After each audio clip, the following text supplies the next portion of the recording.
Hey everybody, welcome back to the Advancing Man Project podcast. Today I've got a special guest, a man that I met a few years ago at a ClickFunnels event. His name's Dan Henry. He's well known in the online marketing circles. His journey started out really rough, though. He was a pizza boy for 7 years. At one point, was selling water on the side of the road to pay his electricity bill. And today, he's a very successful businessman, entrepreneur, coach to other entrepreneurs, Wall Street Journal best-selling author, and he has accumulated over $30 million in sales for his company in the past few years. And he's also guided thousands of other people in starting their own multi-million-dollar ventures. He's got valuable insights for entrepreneurial growth. He's brutally direct. He's straightforward. And I actually first got to know him a little bit back when I joined the coaching program that he did in, I believe it was 2020.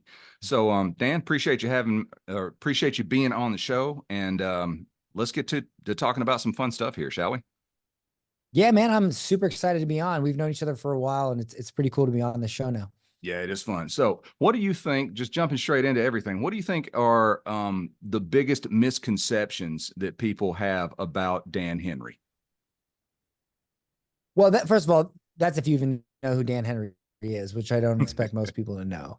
But I think a big misconception about me, if you have followed me, is that I'm this wild and crazy man that I don't really know what the biggest misconception is, but probably that I'm a mean guy, right? Mm-hmm. And it's because I give direct advice and I don't hold back. And the reason for that is when I was growing up, and this is just my experience, I had a lot of encouragement in my life. Even my grandfather, he always said, you can be whatever you want to be as long as you put your mind to it. And all these people encouraged me, and they were great for doing that. But I had big dreams, but I never knew how to actually accomplish those dreams. And so I delivered pizza for 7 years, listening to all this motivation, right? You can do it, you can do it, you can do it. And I got into the Tony Robbins stuff and all that. And eventually I got to the point where I'm like, okay, I get it. Y'all think I can do it, but I'm not doing it. What the heck am I doing wrong? And so I started seeking out people who were just going to tell me as it is. And if I sucked, tell me that I sucked. Tell me why I sucked, and just be like, hey, this is why you suck. And then from there, move on. And so I got that. I reached out to people that I knew would tell me straight. I one time worked for a company where the owner was a billionaire. It was a pitchman company. And it was at the same company where Billy Mays, the OxyClean guy, first got started as a pitchman. And I got a job there, and I was pitching cookware sets at like Sam's Club and whatnot. And the owner, who is a billionaire, I asked him, I said, hey man, I want to get rich. You're rich. What do I do? And at first he's like, oh, don't worry about that. I'm like, no, I'm serious. Like long-term, how do I really get rich? And he looks at me and he says, well, let me ask you a question. How many books per week do you read on money, on business, on entrepreneurship? And I was like, 0. And he goes, well, then you don't want to get rich. And I kind of for a second got taken aback by that, because it's the first time somebody was so direct with me. And he's like, listen, dude, he's like, you can't tell me that you want to get rich, and yet you're not reading a book a week or any books on how to get rich, because there are so many books out there written by millionaires. And if you just sat your ass down and got off of the television and just read the books, you don't think you'd make more money a year from now than you do right now? And I was like, wow, you're friggin' right. And that was such brutal advice. And I took it immediately. And a year later, I told him I was quitting because I was making too much money in my digital marketing agency. I was doing affiliate marketing. I was making too much money in affiliate marketing, and I left. And then I went on and did things from there. So, from that point, I realized that, yeah, the encouragement is great. And I always try to encourage my audience, hey, if I can do it, I do all that. But at the end of the day, I find it much more useful to say, hey, this idea that you have, it sucks. It's not going to work. Nobody in the market wants it. I'll give you an example for my YouTube channel. I just did a call with a guy who was trying to sell animated explainer videos to businesses. And I told him straight up, I'm like, nobody buys that anymore. They bought that in 1998. maybe 2005. That's old school. Nobody does that anymore. People are looking for authentic video. They're not looking for these cheesy little animated explainer videos. You don't have a hot offer anymore. Like nobody wants what you're selling, dude. And you just got to tell people that sometimes, like, here's how you fix it. Stop the noise, stop the BS, stop all this. You know, we live in this soft world right now where you got to tiptoe around it and just say, look, this is what you're doing wrong. I know this because I have the data. Here's how to fix it. Mhm. And I just find that that's more, it might not be very empathetic, but it's more compassionate. You know, empathy is when you walk by somebody who has a rock sitting on their chest and they're like, and you're like, oh my God, that must feel terrible. And then you keep walking. Compassion is where you come, you grab the rock, you get it off the person so that they can breathe again. And you go, hey, moron, how the hell did you get in this situation? You know? Yeah. So I am not an empathetic person. I'm a compassionate person. Yeah. What was the first book that you read after that guy gave you that advice? Do you remember? I don't, but I can tell you it was probably 48 Laws of Power was one of the first ones. You know, I was getting into the wider books before I ended up getting into like the more nitty-gritty marketing books. Sure. But 48 Laws of Power was a big one. I read the 4-Hour Work Week, you know, the normal stuff we read. Yeah. And back then you had to actually read it. You couldn't summarize it or use AI. Yeah. We didn't even have audiobooks back then. Yeah. Back in the old days. Yeah. So what do you think are the core fundamental principles or elements of being successful? Oh, well, I can tell you it's 3 things. Number 1, it's the ability to have delayed gratification, meaning you're willing to put in a ton of work for at least a decent period of time with no reward, no immediate reward. And that will then give you a reward at some point, which you can then build on. The problem is society has set us up to fail today because everything is engineered for us to get an instant reward. You want a dopamine hit? Just look and see who liked your post on Facebook. You want, you hungry? Uber Eats. You want to get somewhere? Uber. Everything is instant today. And so people get programmed to expect an instant result. So when you're an entrepreneur or you're trying to be successful and you start doing things and they don't give you an immediate reward, our brains automatically go, oh, something is wrong. You're not doing it right. Quit, do something else.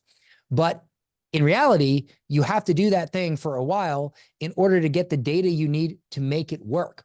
And that is why it makes no logical sense to quit. Because when you say, I'm going to quit, what you're really saying is, I have all this data on what doesn't work, and I'm just going to throw it away. And in order to do the thing that works and figure it out, you need that data. And you're just giving it away. And so, number 1 is the ability to delay gratification. Number 2 is consistency. The ability to say you're going to do something and do it consistently. Now, most people, they really don't understand consistency, right? They think that consistency means, or we as humans, we often think consistency means, oh, I do it enough when it's convenient. But in reality, it's never convenient. Somebody's always getting married. You're always going to get a cold here and there. Things happen. Life gets in the way. That is life. So consistency means you consistently do the thing, even if the conditions are not ideal, even if it's a bad time, because it's always a bad time. So remaining consistent. And then finally, focus. And again, focus is something that most people, we don't understand automatically. And Steve Jobs said it best. Focus is not what you choose to do with your time. It's what you choose not to do with your time, which means useless conversations with your friends. Like I have friends that I've been friends with for 15 years. And to this day, I get texts from them with a funny meme or something. I don't respond to it. Why? Why am I going to sit there and take time out of my day to respond to your dipshit meme you sent me? Like, what are you doing that you're finding these things? And you know, I don't engage in stupid behaviors like that. And so focus is saying, I'm not going to go out to dinner with you unless there's something to talk about that's going to enrich both of our lives personally, professionally, or spiritually. I'm not going to hang out for no reason. I'm not going to answer you and say, oh, that's a funny meme, because there's no purpose. There's no purpose to it. Okay. So focus is about taking all the crap that we do as humans every day that means nothing and just saying no to it so we can focus on the things that matter. Delayed gratification, consistency, and focus. You do those three things and you're going to win. And then of course there's always the, well, how do I get over my own emotional BS to be able to do those things? Well, that's another story, but those are the three things that are going to make you successful. A lot of the audience that I have for this show is in their dads, and a lot of them are dads with young kids. You have a son, Bruce. Is he 5 or 6? He's like 5.5. 5.5. Yeah. Same age as my son. My son just turned 5 back in October. And those are really good core fundamental principles of success, not just in business, but like if we were going to talk about, working out, fitness, I know you're a jiu-jitsu guy, any area like that. Any area of life. Yeah. What are your fundamental principles around being a father specifically? Most people would consider me a very weird father. I don't take the approach my dad took. I don't take the normal approach. My number one rule as dad, and I'm not a perfect dad. Okay. Believe it or not, there are times, just the other day, where I'll be vulnerable here, and I'll tell you, my wife and I went out to this place called Coffee and Kids. And it's a place where the parents sit around and drink coffee. And there's this big play area with like a little mini soccer field and all this cool stuff for the kids to play. So the kids go and play. The parents sit there and drink coffee and chat, or they're on their laptops, right? So we take him there, and me and my wife sit down. We open our laptops, and I'm working on something. I was scripting a YouTube video or something like that. My wife was working on something for her religious studies, and Bruce is out there playing. And in my head, I'm like, oh, okay, this is all normal. Well, my wife says to me, you know what Bruce said to me the other day? And she's like, and I'm like, what? And he said he wished that he had a parent that would play with him when they took him to the park. And I was like, what? I was like, he said that? And, in my head, I didn't realize that it just didn't register, like I'm seeing all these kids out there. I'm thinking, because when I was a kid, I was like super independent. I'm like, F off. I want to go do my own thing. So I just naturally assumed that we're going to sit there on our laptops and he's going to play with the kids. But apparently in his mind, he really wanted, and I do notice that he doesn't really care too much about other kids. He more cares about his parents, which is very odd because I was not the same way. And so I looked at my laptop and I thought, okay, I could sit here for the next hour and work on this YouTube script. And I look over at my son, and he's on the soccer field, and there's no one in the soccer field because it's hard for him because nobody speaks English here. And obviously he doesn't speak Spanish yet. And I see him playing with himself in the soccer thing, kicking the ball around. And I look at the YouTube script and I'm like, you know what? This can be done later. Absolutely can be done later. My net worth is not going to go down. And if it did, it would be minuscule. Like, I'm good. So I close the laptop. I say to my wife, why didn't you tell me that? Right. But I close the laptop, I get up and I go out and I play soccer with him for probably 30 to 45 minutes. And then some other kids come in and they start playing with him. And then I was like, oh, I don't want to be the weird adult playing with all these kids. So I bow out and he's playing with the kids. And it's like little moments like that where when I was first starting my company, I probably would have stayed on my laptop. And I've just realized that at the end of the day, man, look, I've had the nice cars. I have nice cars, I've had a yacht. I've had mansions. It doesn't really, it's more fun to get the mansion than it is to live in the mansion, and I've realized through self-reflection that I like the journey more, I like the journey more. And so I just don't put as much weight into those things anymore. And I try to spend more time with my son, with my wife, because when I go to sleep at night, if I'm a bad father, I can't sleep. If I lost money, I can completely sleep because I know I can make it back. Right. You don't get that time back with the kid at that age. No, you can get money back. You can't get time back. Yeah. And as far as like the journey and like, you say you had the yacht, you had the mansion. and that's great. But having the kid, in my experience, and tell me if this is yours as well, is every single day is another step on that journey of being a dad. It's not like you get a kid and now you're done. Like you know, you see what I'm saying? It's like every day there's some new thing, there's some new joy, there's some new piece of development that's happening with my kid where I'm just like, wow, this is awesome. You know, there's a little bit more awesome that stacks on top of it every single day. Whereas like if you're just chasing stuff, yeah, okay, you get a great car, now it's sitting in the garage and you can drive it when you want to, but the thrill disappears, I guess is the best way to say it. It sort of dissipates over time. But Yeah. for me, especially with my son, every single day there's some new adventure, there's some new thing, there's some new point of connection that I get to have with him, and that's what it's all about to me. So, I love that you closed the laptop and went and played soccer. That was awesome. Yeah. Yeah. I mean, look, when I didn't grow up having much. And so I saw people that had a lot and I wanted to have what they had. And Mm-hmm. it's weird because I find that sometimes we end up doing things, but we discover something else about ourselves in the process. Mm-hmm. So when I was younger, I didn't have a girlfriend and I was kind of socially awkward. And so I came up with this ingenious plan to meet girls. I thought I'll learn to play guitar. And if I learn to play guitar, I can meet girls. Mm-hmm. So I go to a pawn shop, I get a guitar, and I didn't even care about the guitar. I just wanted to meet chicks. So I get the guitar and I start playing it. And the second I heard the vibration, I fell in love. And over the next 2 years, I obsessed over the guitar, played in bands, all that. And I didn't talk to a single girl because I was too Right. busy playing guitar. And so it's like what I find interesting about my journey, and maybe some people can relate to this, is I started out because I wanted a better life for my wife, a better life for my family. I wanted nicer things. But as I got into this, I realized that like what I really like is creating something, whether it's free, whether it's paid, whatever, putting it out there and seeing people enjoy it, seeing people either laugh at it, get entertained by it, make money from it, or even get offended by it, react to it in some way, engage with it in some way. Because when I was younger, I wanted to be a famous rock star and that didn't work out for me. But I was able to simply find a different stage.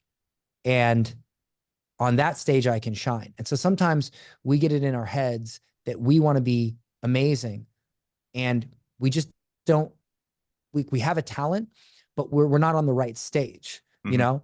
Like if you're really good at rapping, you shouldn't be in a metal band, you know? Well, unless you're maybe like No, no, those hybrid metal bands. no. You still shouldn't be in a metal band if you're. You're right. You're right. You still shouldn't. I agree with you. But the point is that most of us have an unfair advantage in life. Something about us that we're really good at. And the tragedy for most people is that they grow up their whole lives and they try to accomplish something that they don't have an unfair advantage as, and they don't use their edge. They don't use their unfair advantage. And so they go through life thinking that they have nothing, thinking that they can't excel in anything, when in reality is they simply didn't use the superpower they were given because they didn't explore enough to find it. And for me, what was key was exploring enough of me to find what I was truly good at. And it was something that I never thought possible. A lot of it's speaking. You know, I used to have an issue with speaking when I was younger where I would, and I still do it. You might notice it. I repeat myself a lot. I'll say something and then I'll say the same thing like 3 times and I'll kind of ramble. And I've really struggled to make what I say more concise. And now, even though I'm still not great at it, I've ended up making millions of dollars speaking from stage, which is something I never thought I would have been able to do because I was the worst communicator when I was younger. But I developed that superpower and here we are. That's cool. There's a lot of parallels between our stories. I too was wanted to be a rock star when I was a kid. Played professionally for a while. And I too had issues speaking when I was a kid. When I was really young, like not really super young, but like when I was in middle school, elementary school, I had this terrible stutter. And so I would get picked on and stuff every book report day. And then and then I go on to become a performing strongman and keynote speaker. So I like that Yeah, idea of taking, it's not even that it's a weakness and then turning it into a strength, but it's like you said, an untapped superpower. There's something in there there is. that can There's be, always something. you just, like you said, just have to find the right stage to put it on. So I like that. It's good stuff. Let's shift gears a little bit and talk a little bit about specifics around parenting and dad life and stuff. How do you personally handle moments when you get angry or frustrated or things aren't going the way that you want them to when you're having interactions with Bruce?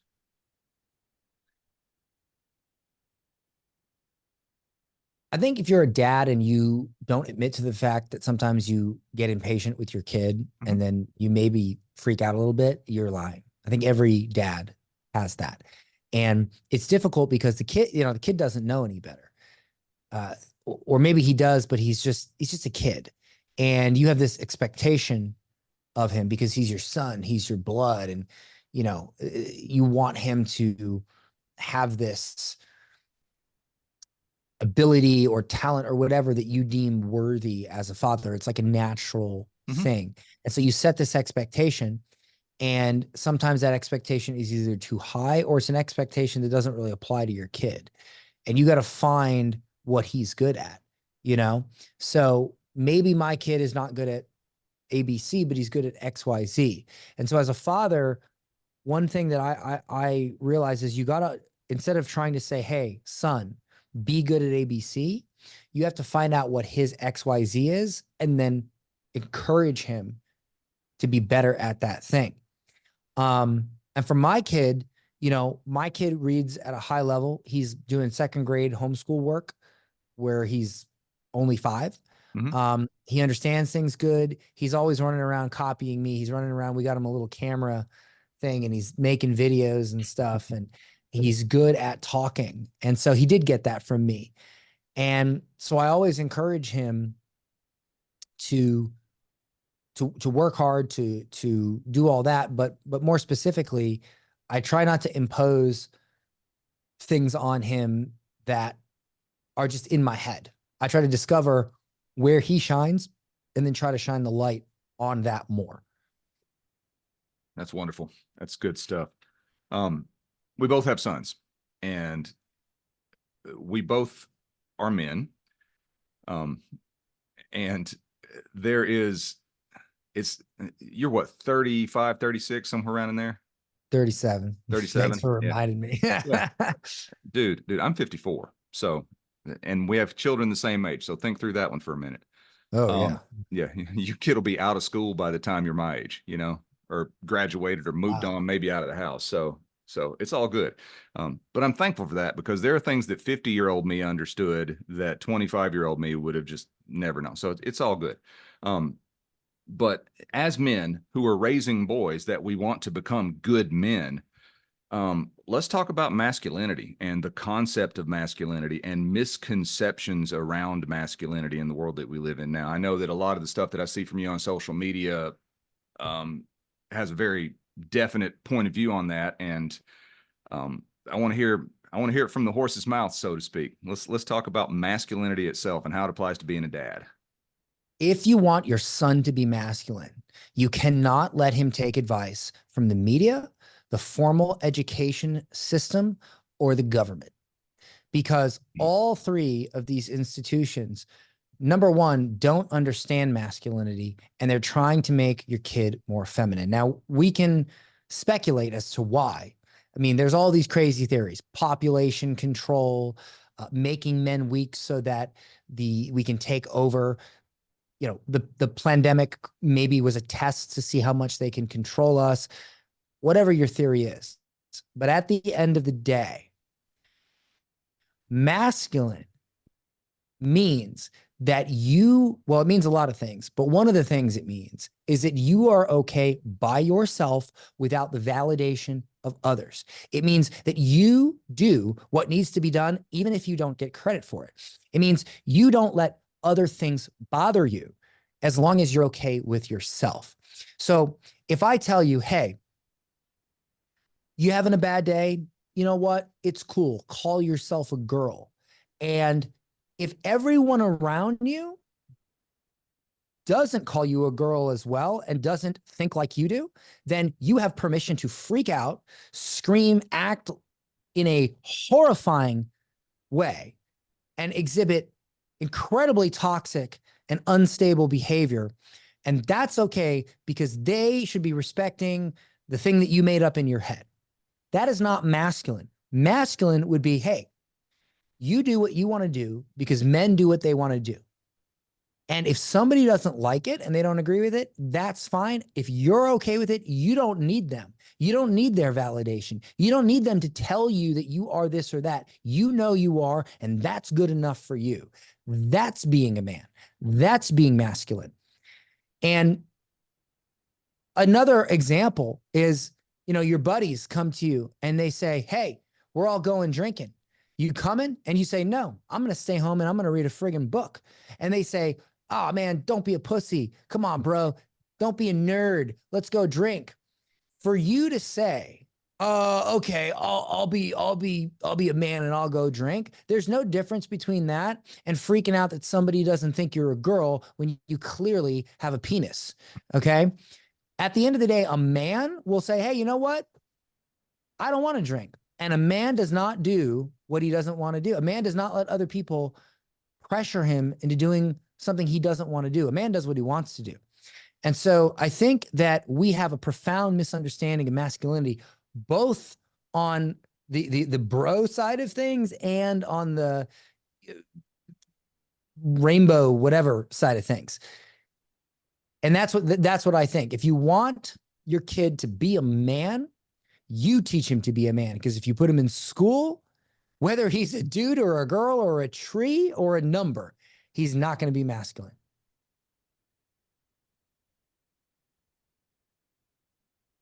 Coming off of that, I think we can agree that being the positive role model that our son needs us to be, showing them the way to be, is vital, right? So how do you, Dan Henry, define being a positive role model in your own words?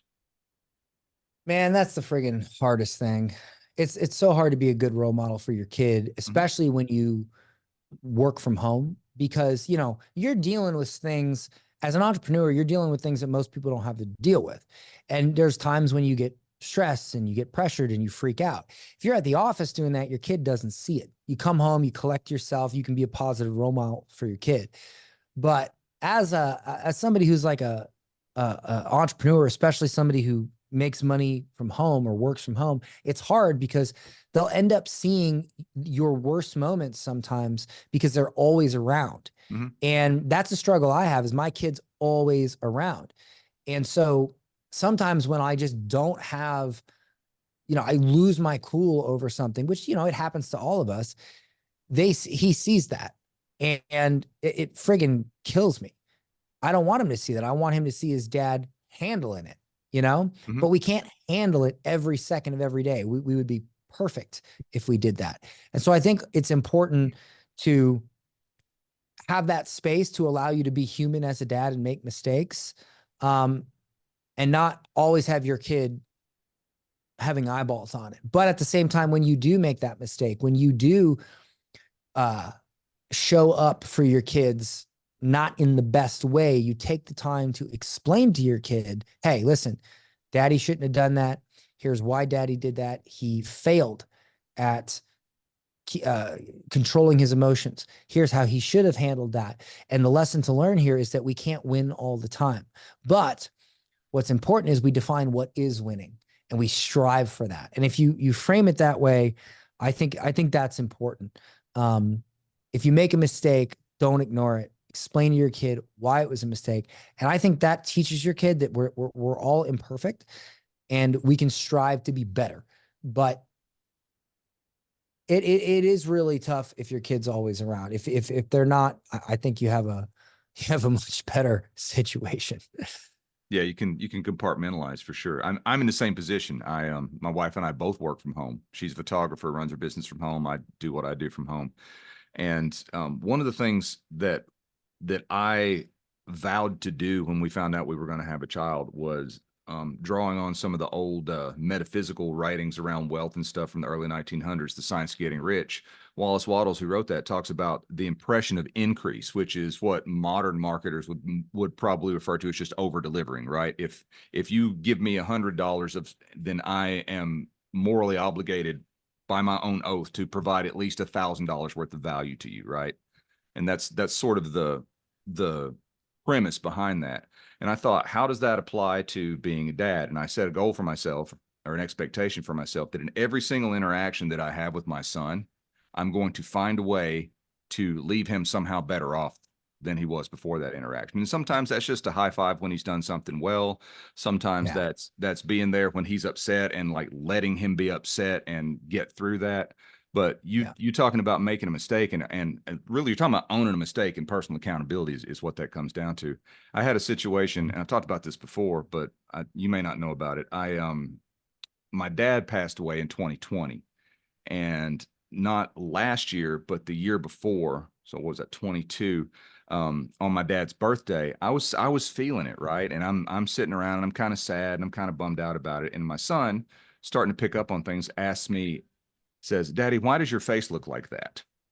And I'm, "What does my face look like?" And he says, he looks at me, kind of examines me and says, "Well, you look sad."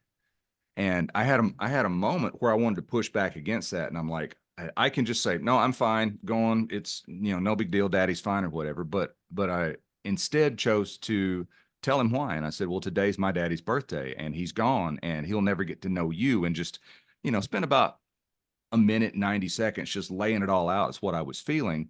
And by the time I'm done, I got tears streaming down my face, snot and all of that stuff. And he just looks at me and goes, "Oh, okay," and goes on about his business. Right.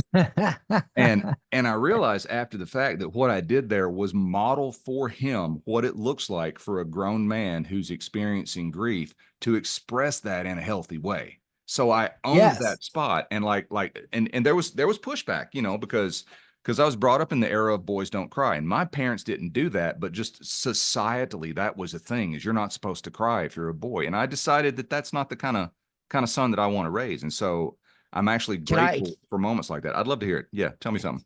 I'll give you my take on that. Masculinity is not teaching men to not show their emotions. It's teaching men to not let their emotions affect their performance. You can show your emotions, you can admit to your emotions all day long, but it's when you let those emotions affect your ability to perform as a man. Now we're going into not being masculine. But I don't believe that being honest about what you feel is non-masculine. Yeah. Um, However, I will say this, and I'm not saying I like the fact that this is true. I will say this: women tend to not respect you when you show your emotion. They'll sit there all day long and they'll tell you, "Oh, I want a man that'll cry. I want a man that'll share his emotions." Men need, and they'll advocate it. They'll get in the streets and they'll hold up signs and they'll say, "Let men, men need to be more in touch with their emotions." But I promise you, the second you start showing those emotions too much, women don't respect you as much. And it's literally down to the core, like evolution. Women look for men that can keep them safe because that's what they've been doing for thousands of years. If a woman feels safe with you and a woman feels like you can protect her, she's going to look for the strongest male. Why do you think women go after a lot of young girls? They go after bad boys. And I don't know why, I just like bad boys. It's because they assume in their brain that a bad boy is most fit to protect them. All right. And they don't even realize this. This is thousands of years of evolution in psychology.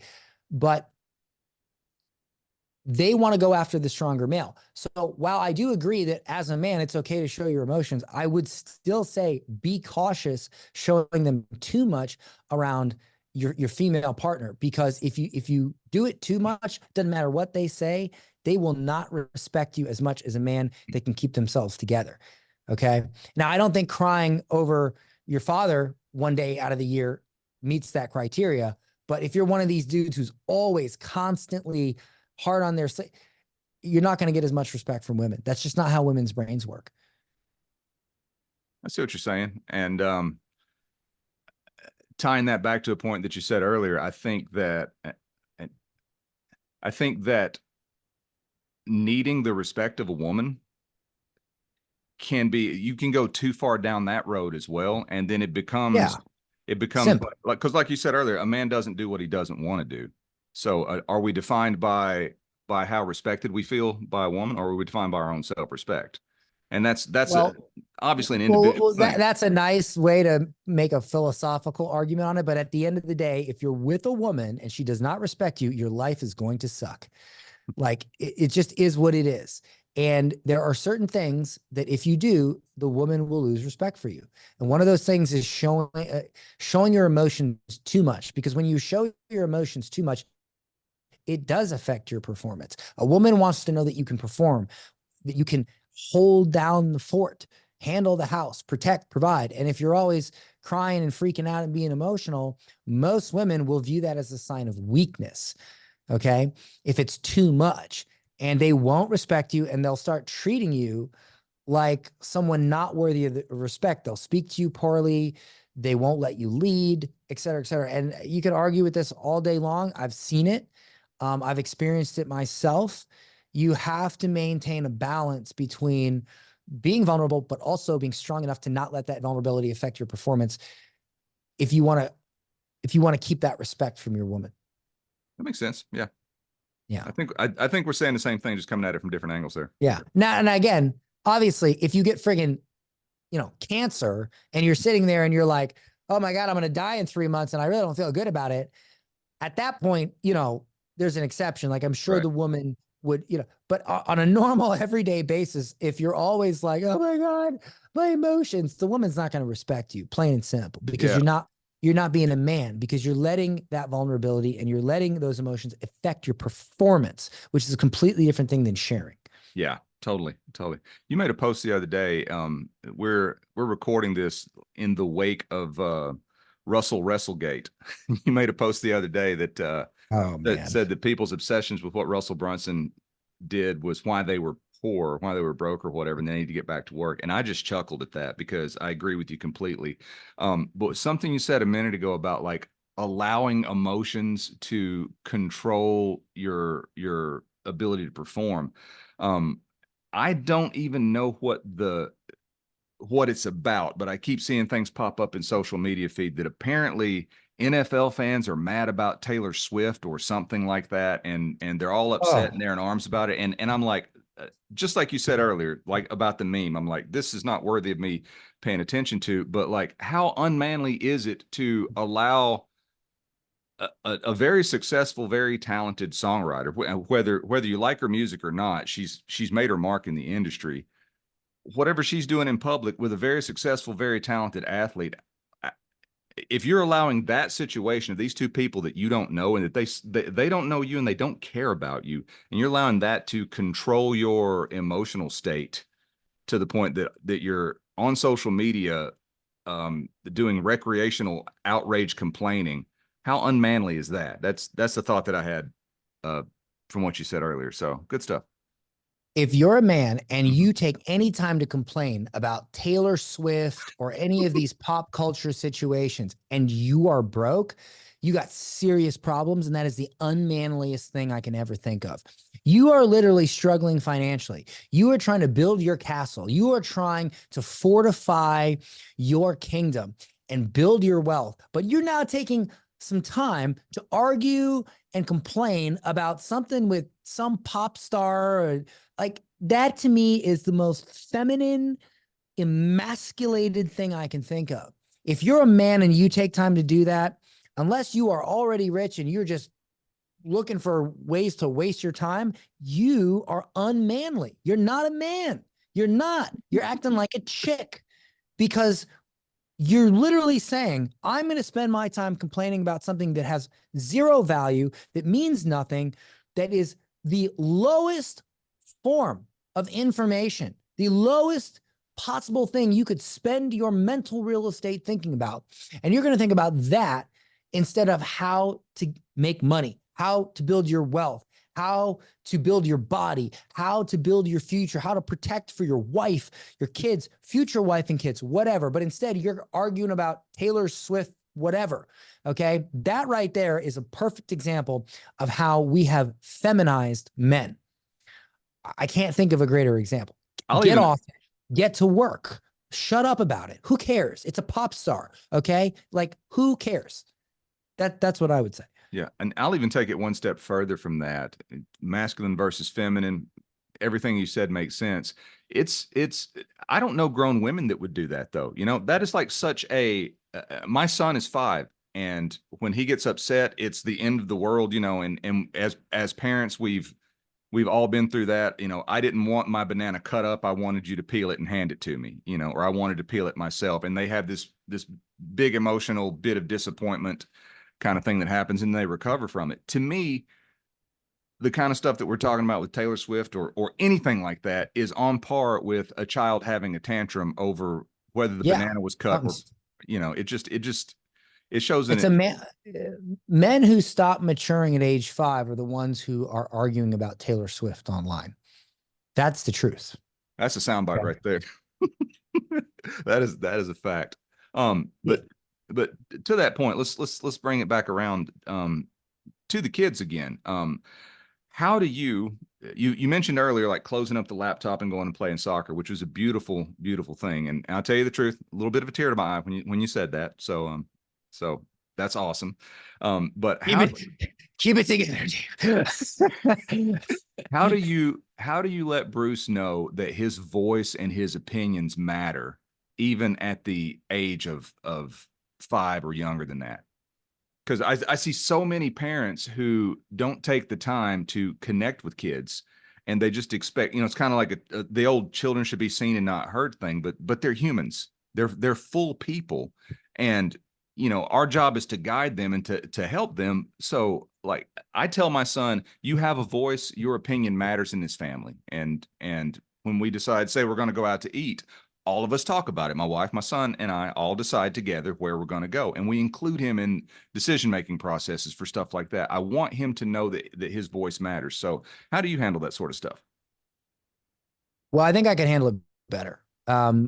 Because sometimes with how fast paced our life is, the first thought that comes to my mind isn't let's discuss with my 5-year-old where he wants to go, you know, unless we're going somewhere for him. If we're going somewhere for him, I just ask him where he wants to go and we go. But if it's like, for instance, we were talking about, we're taking a trip to Dubai for a month, and he's like, oh, let's go to this country and that country, and let's go over here. Let's go to Saudi Arabia and Israel. I'm like, nah, you know, let's not do that. But now that you say it, I did sit down and I explained to him, like, hey, buddy, we have this much time. We're not going to be able to go here. I did give him a reason why, and he accepts it. Like, he doesn't argue. He's like, oh, that makes sense.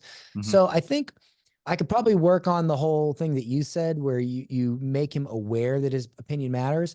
I like that. I think that's something I should include more of. But I do tend to, when I say no, this is how I handle saying no to my kids. How I say no to my kid. I tell him no, but then I tell him why I'm saying no. And I explain to him so that he can come to the same conclusion that I came to. Because if I just tell him no, now he might walk away thinking, Dad hates me. Mm-hmm. My life sucks, whatever. But if I tell him why, then now I've given him something to chew on, and I've taught him, honestly, how to make decisions, which, if you really think about it, what is the best skill you can teach your kids? It's how to make good decisions, because every other aspect of life, every other category of life will all work out if you just learn to make good decisions. How many people wake up in the morning, they go to work, they hate their job, they don't make enough money, they come home, and then they watch Netflix for the rest of the night, and then they complain and bitch online that they're poor? It's like, dude, you made a terrible decision. You took the rest of your evening and you wasted it watching Netflix when you could be reading a book every night on how to acquire a skill, how to make money, etc.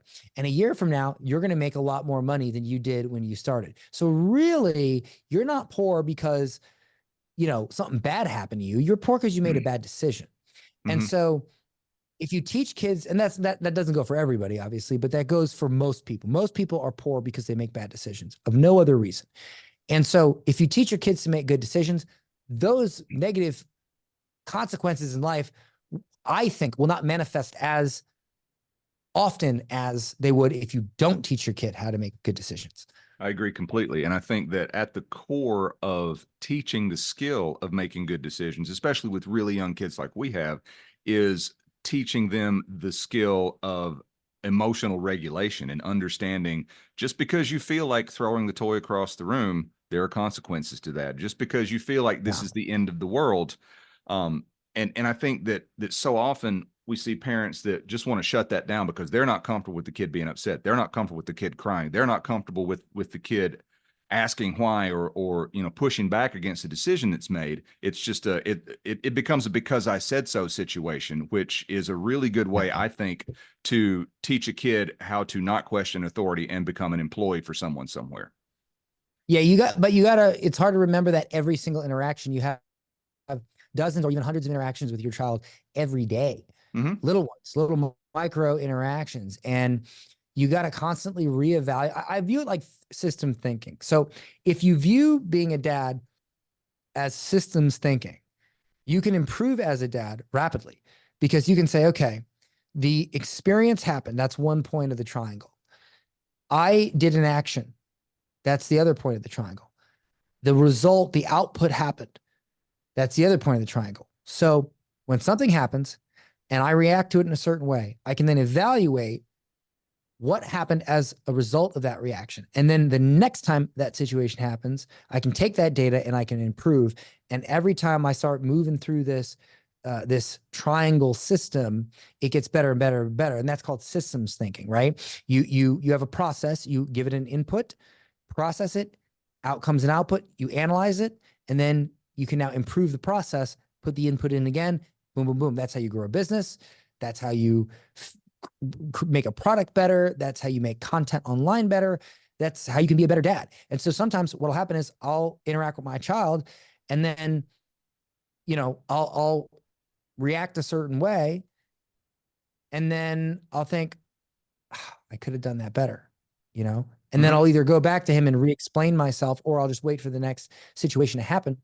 And I'll try to consistently do that. And I'll be honest with you, when we had our kid, I was not ready for a kid. I wanted to have a kid years later, and it kind of came by surprise. And so I really wasn't ready to be a dad. I didn't know anything about being a dad. When my kid was born, I was like, it wasn't like it was. I had trouble. Like I had that feeling of protection. Like I really felt like protecting him. Like if anybody got near him, I'd throw him out of a window kind of thing. Mm-hmm. But I wasn't like, oh my God, this little kid. It was just like, it's a blob of a human. I don't know what to do with it. But as Mm-hmm. time goes on, I I get more into my kid, And I think also when he gets a little older as a dad, I remember the first time he caught a ball I threw him. I was like, my mind exploded. I was like, this is a whole new world now, right? Like I can throw a ball and my child will catch it. Like it's like a new level. And I think as you Yes. unlock those new levels as a dad, it gets easier. But when they're really young, it's hard because that's and my wife's very understanding. She's like, listen, let me just take care of the kid the first 5 years. You do your thing, you be around and whatever, but I know you're not going to be interested, as much as when he's older. So I'll do the majority of the taking him to the parks and the playing with him and stuff. But she mainly says that because she knows I got a lot of work. Mm-hmm. But as time went on, I played with him more and more and more. I get into it more. I loved playing soccer with him. Like the fact that, and he's good. Like I would kick a ball and he'd friggin' stop it. Like I couldn't make a goal. Like it was good. Unless I beamed it at him. But Right. so I just think systems thinking is great for being a dad because you just don't get so down on yourself if you make mistakes. Just evaluate what you did, do it better next time, and just follow that process each time, and you'll be a better dad in 3 months than you could ever imagine. But if you sit there and beat yourself up about the time you yelled at your kid because you lost your cool and you could have handled it better, you're just going to sit there and sulk. You're not going to improve. You're not going to improve it. Yeah. My background in fitness and movement and all that sort of stuff, I had a very that catch the ball experience that you had. I had a very similar experience to that when my son rolled over for the first time because knowing a bit of about how the nervous system develops and the um what's it called? The proprioception, um, and the vestibular system, and the body becoming aware of where it is in time and space. Rolling over, that first time that they learn how to roll over, is this huge event that I understood that. And so like, I was beside myself, started crying. I was like all over the place. I'm like, yes, this is the greatest thing ever. And then, like you said, each successive time that a milestone like that is hit, like we put him in T-ball last year, and he's just beaning it, and just, got a really strong arm, and he runs really fast. And it's cool to see that unfold that way. It's such a simple thing, right? Like he Yeah. runs fast. Like that's such a simple thing. But when you're a dad and you see the Yeah. thing that came out of your pecker start running across Yeah. the soccer field, you're like, wow. Yeah. You're like, oh my God, my sperm is running towards the goal. Like, it's just Yeah. it's an amazing thing. And I to agree. that point, we do a thing in February. We started doing it last year, that each day leading up to Valentine's Day, we cut out a little heart, and we write something on it about him, and we stick it to the wall near his little place where he has his desk, where he draws and writes and stuff. And the first one that we did today, we said, "You are kind," and we stuck that up there because we always stress kindness. And I asked him, "Is there anything that you want us to write on there?" And he said, "Tomorrow, can you say that I'm fast?" And I'm like, "Yes, we can." Yes, we absolutely can. But that whole thing comes from, since he was born. Um, I've been telling him, and as he got verbal, he started being able to do it himself. I've been telling him what I call his I ams. And the way that wound up playing out in a fun story is, when he was probably 3.5, we were at the playground. He climbs up to the top of a slide, and he's getting ready to go down it. It was new. He'd never done it before. And he gets this look on his face, this like look of fear. And I'm like, "What is it, kiddo?" And he's like, "I feel nervous, Daddy. My stomach feels jumbly." And I'm just, "Okay." And he thinks about it for a second, and he says, "Is it okay if I say my I ams?" I mean, he's 3. He didn't put it quite that eloquently, but he says, "Can I say my I ams?" And I said, "Sure." And he just rattles it off. "I am smart. I am strong. I am brave. I am kind.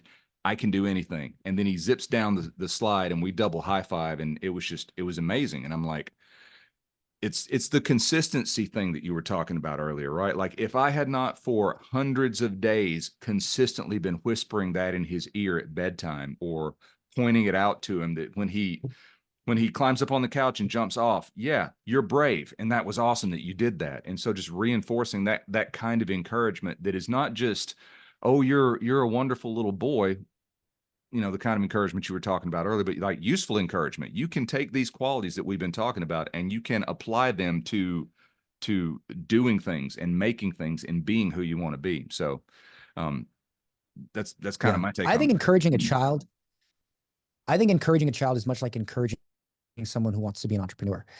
I remember one time my kid had an intense fear of going down a slide. Mhm. And so I put him up on the slide and I say, listen, I'm going to have my hand on your belly and you can slide down this slide and daddy's got you. And I got him to do that.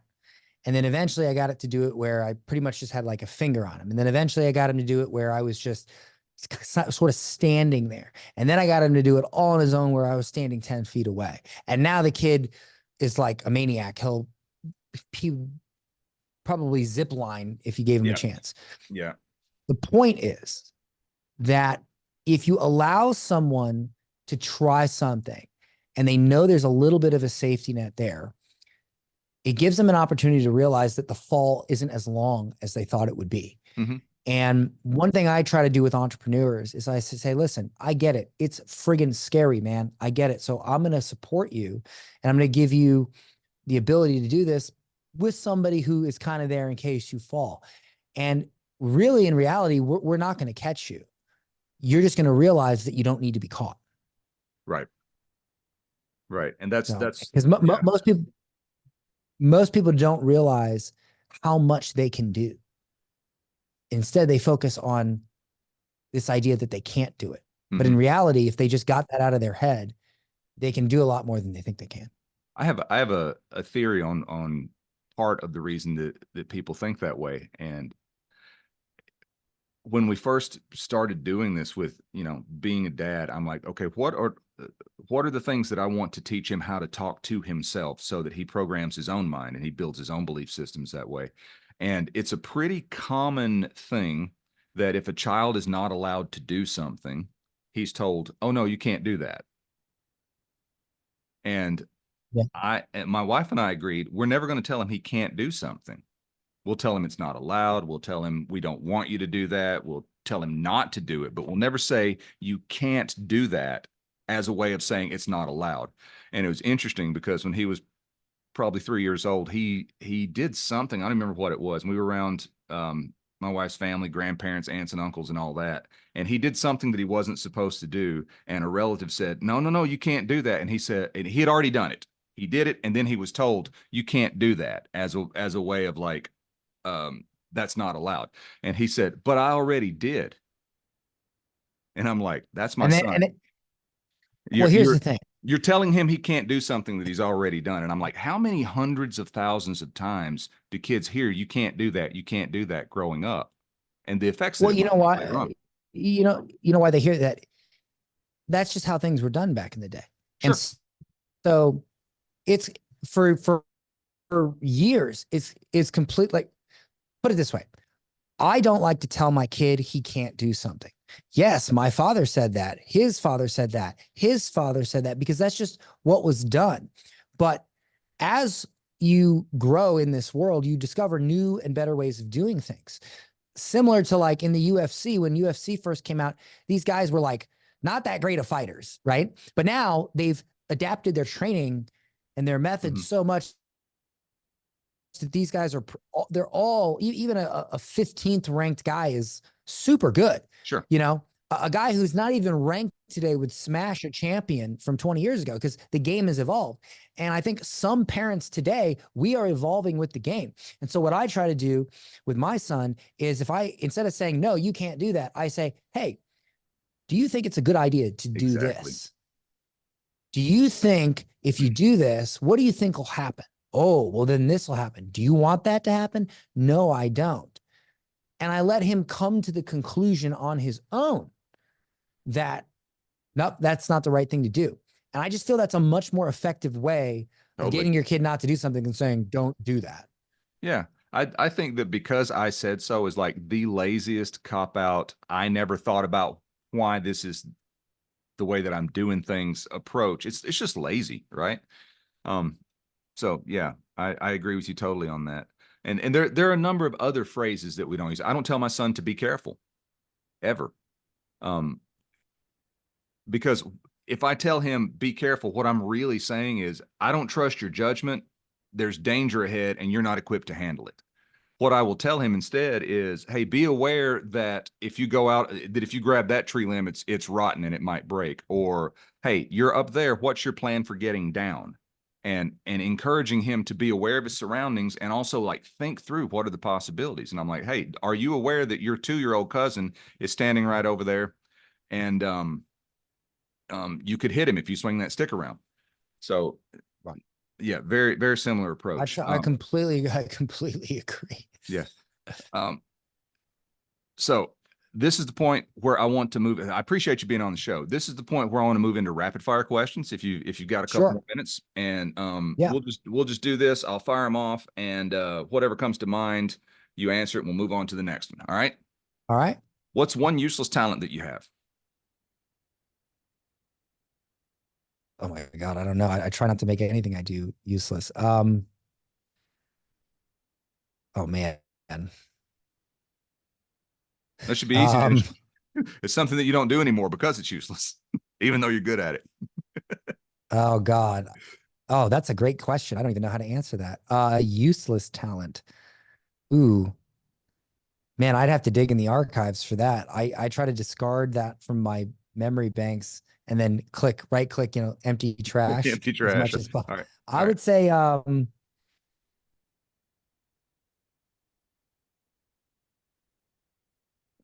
dude, I don't even know if I have an answer for that. That's I cool. don't think yeah, I mean, I think I discard anything that's not useful so much that I can't even remember it. Um, yeah, I don't know.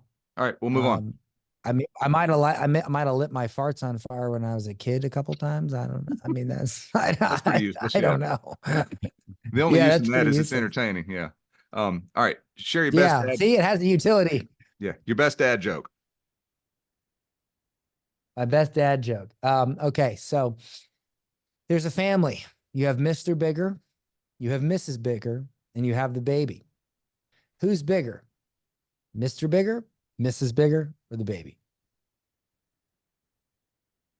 All of them.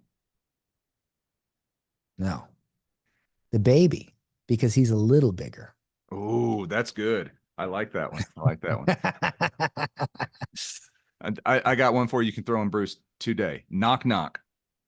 Okay, who's there? I eat mop. I eat mop who? Oh, nice.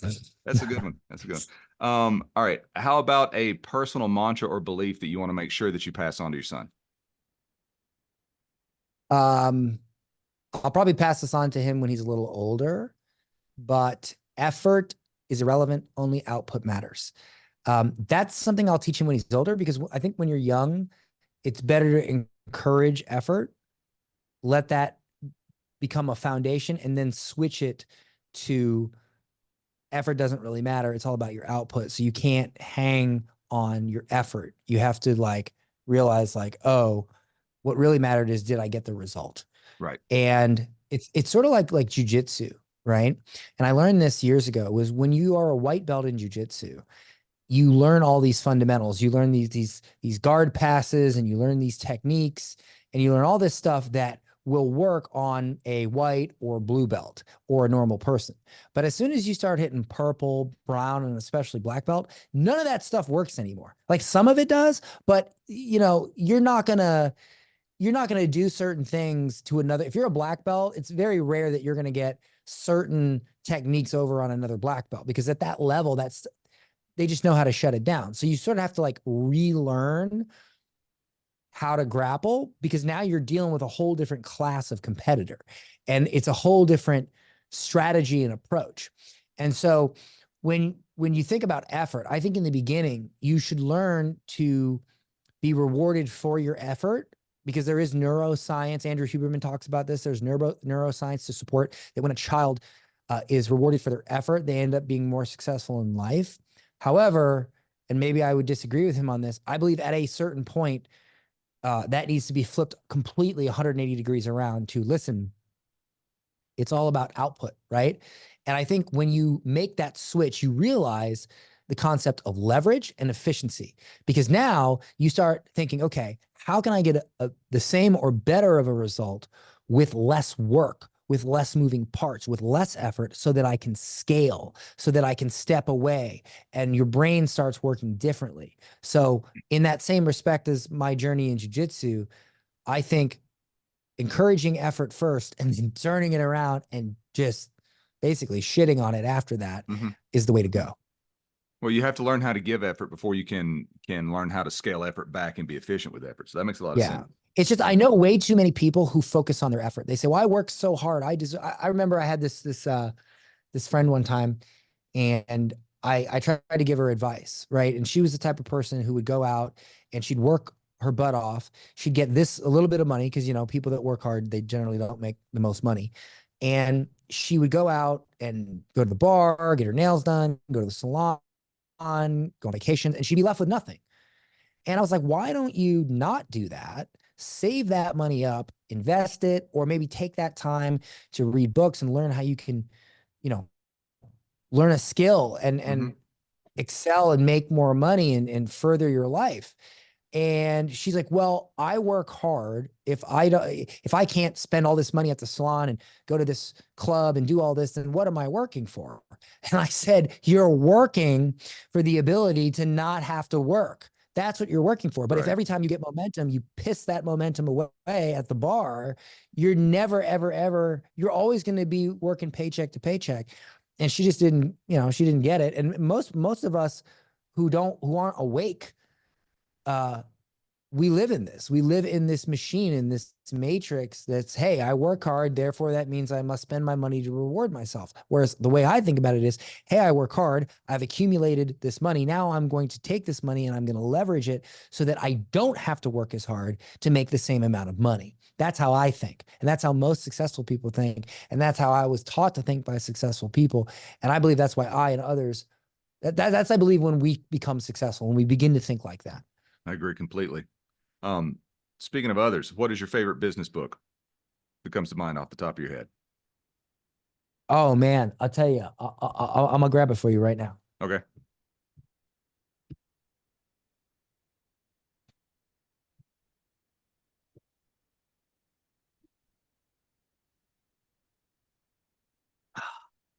My favorite business book is this one. And this book is a $2,000 book. It costs $2,000 and it's worth it because it's the best book I have ever read for business. And full disclosure, I did not pay $2,000 for this book. I was given this book for free by Russell Brunson and Dan Kennedy's team. And then I took this book and I leveraged it so well that they actually asked me to speak and hold a 3-day event for them selling this book. And I believed in this book so much that I said, I'll bet you I can sell at least 120, I can sell at least 100 copies of this book at $2,000. And then we ended up selling like 125. And for the people who are only listening on the podcast that don't see the video, what is the title of the book?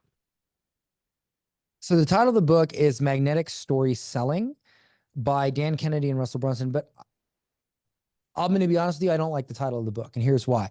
It makes it sound like it's a book about how to tell really cool stories, when in reality, everything you need to know about this book, or everything you need to know about branding, about how to influence, about how to know exactly what to say to grow your brand, grow your business online.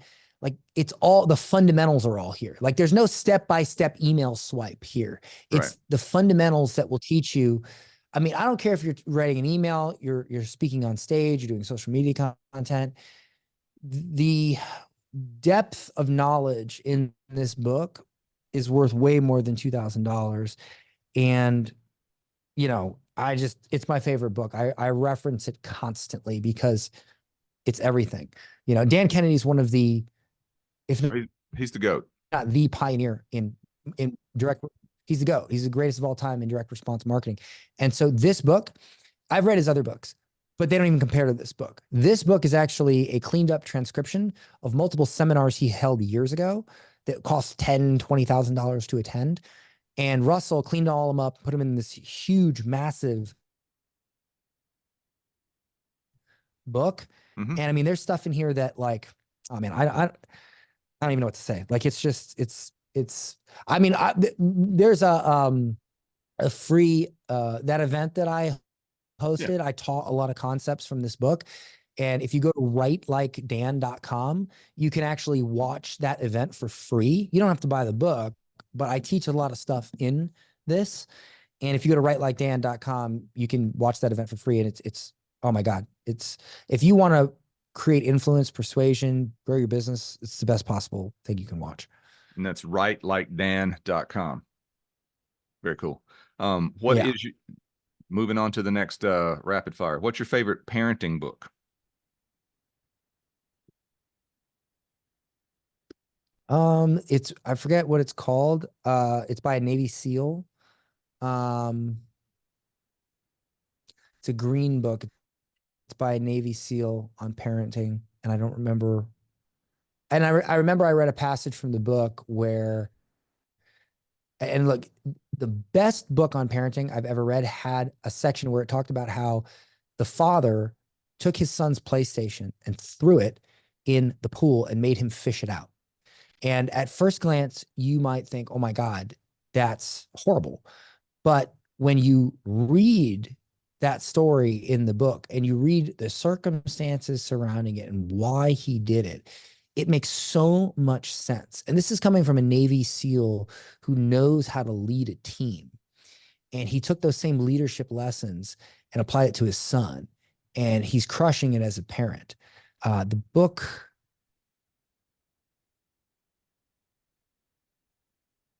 is called Raising Men. The book is called Raising Men. And if you're a father, I highly recommend you read this book. And if you're a mother, I highly recommend you probably don't read the book because you won't like it. I think it's definitely a book for men and fathers. Okay. David Lee Roth or Sammy Hagar for our next question? Ew, gross. Neither. Why are you giving me this feminine hair rock? No. Dude, it's Van Halen. It's not I feminine need hair rock. The correct answer is Edward. no, I don't know. Listen, bro, if you look like a chick when you're playing guitar, I'm not interested. Unless you're Def Leppard, my guilty pleasure. But other than that, I just wasn't into that feminine rock. Like to me, the long hair, I like guys. I just wasn't into it, man. I like Metallica and I never liked Nirvana, but I liked all the other bands that were like Nirvana, which is kind of odd. You know, I like Stone Temple Pilots. I like Tool and Deftones. I like manly rock. Van Halen and all that stuff. Great guitar player, all that, but just too feminine for me, man. Just too feminine. To each their own. Okay. What is your favorite Pantera album and why is it Vulgar Display of Power?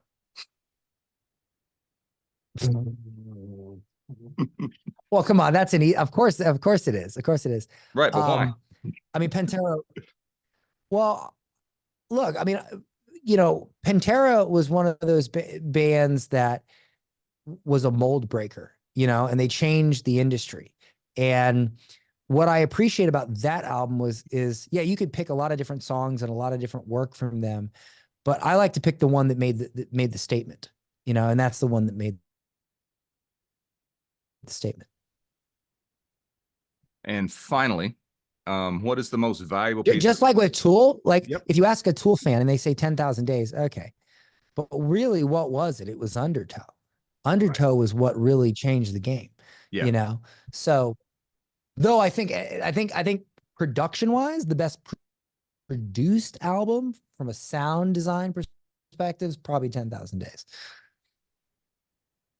And then final question, most valuable piece of advice you've ever received?